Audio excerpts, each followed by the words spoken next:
শুক্রবারই হঠাৎই কেঁপে উঠল কলকাতা। শহরের বিভিন্ন এলাকায় এক অদ্ভুত কম্পনের সঙ্গে ভাসছিল। দুপুর 1:20 নাগাদ প্রথম ঝটকা অনুভূত হয়, যা মুহূর্তেই ছড়িয়ে পড়ে আতঙ্কে। মাত্র 3 মিনিটের ব্যবধানে একটা 23 মিনিটে টানা কম্পনে থাকা শহরের বহু মানুষ টের পেয়েছেন ইতিমধ্যে।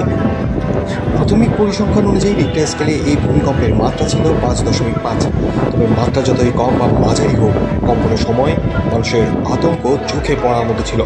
অনেকেই বাড়ি, অফিস বা স্কুল থেকে বেরিয়ে খোলা আকাশের নিচে চলে আসছিল আশেপাশের মানুষজনের সঙ্গে আতঙ্ক ভাগাভাগি করতে।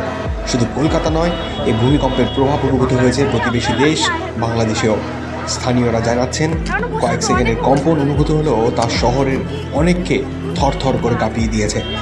শহরের বহুতল ভবন, আবাসিক এলাকা ও অফিস সব মুহূর্তেই নীরব হয়ে যায়।